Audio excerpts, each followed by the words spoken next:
嗨，你好，我是玲玲。这大概是脂肪带给我的唯一乐趣吧。我们今天来讲脂肪这个小可爱。脂肪是甘油和3分子脂肪酸合成的甘油三酯，是人体必需的3大营养素之一。脂肪细胞这个小可爱呢，胖胖的，很粘人。它有一个特点，就是甩不掉。我们只会变大或者变小，数量是不会变少的。所以一旦长出来，就是一辈子哦。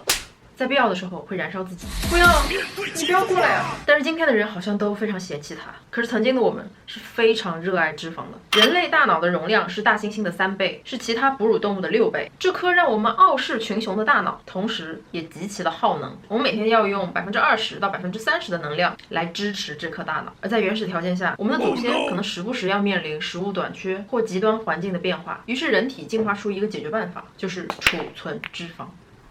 这位女士，请问你今天办什么业务？等了很久的脂肪，今天来存一下。最近有什么理财产品吗？遇到个饥饿或者严寒啥的，就可以提取出来用了，而且随身携带。所以我们的基因里就是喜欢高热和高糖的食物，我们一下子就不缺食物了。而我们的饮食结构也发生了很大的变化，我们从高脂变成了高碳水和高糖。在这么短的时间内，人体其实根本没有适应过来，于是就有了今天这些适配性疾病，比如肥胖、糖尿病、骨质疏松、心血管疾病。可是真的是脂肪的错吗？今天你去看一些非洲的原始部落和爱斯基摩人，他们的食谱依旧是高脂的食谱，为什么他们没有这些问题呢？原因就在恰巧就是你脂肪摄入太少了，于是糖、碳水、盐的摄入就变多了，而导致我们今天很多人依旧对脂肪恐惧的是一个长达半个世纪的科学骗局。而像肥胖、冠心病真正高关联的是糖、脂肪。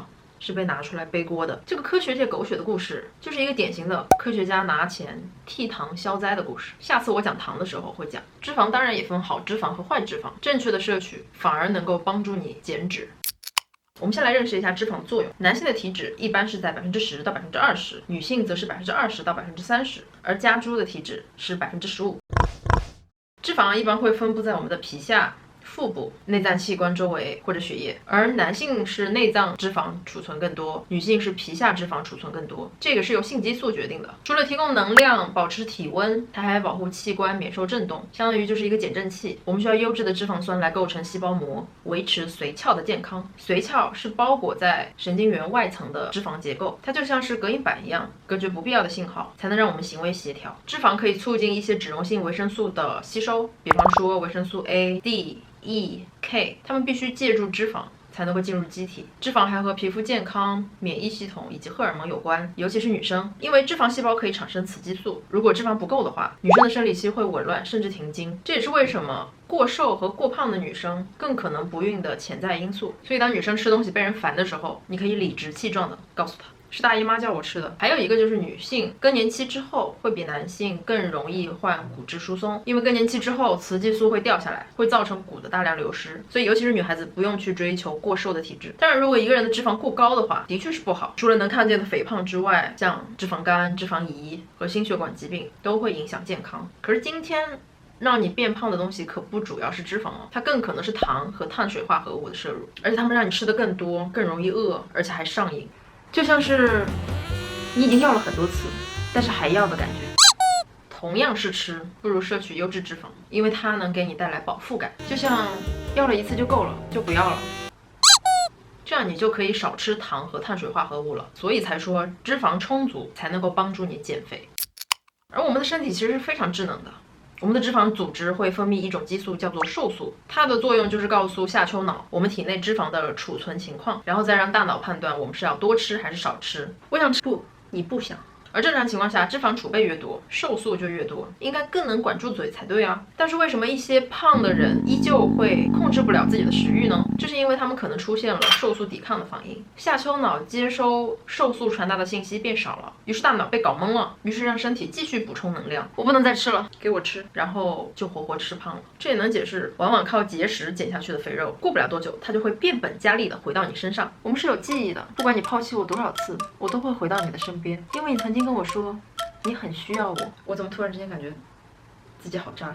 那么既然可以放心补充脂肪，怎么区分好脂肪和坏脂肪呢？脂肪酸的种类可以分为饱和脂肪酸、单不饱和脂肪酸以及多不饱和脂肪酸，还有一个我们常常听到的反式脂肪。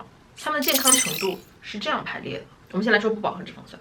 不饱和脂肪酸是人体必需的脂肪酸，是我们最应该补充的优质脂肪酸。它可以调节血脂、清理血栓、免疫调节、护眼补脑。比方说我们常听到的 Omega 3、Omega 6、Omega 9，主要的食物来自深海鱼油，三文鱼就是最好的例子。其他的有坚果、鸡蛋、豆制品和豆子。植物油大多是不饱和脂肪酸，而饱和脂肪多存在于动物脂肪以及乳脂当中，比如猪油、黄油、椰子油，还有 cheese。饱和脂肪要谨慎摄入，摄入过量会导致低密度脂蛋白胆固醇，也就是坏胆固醇增高，就会引起动脉粥样硬化，增加冠心病的风险。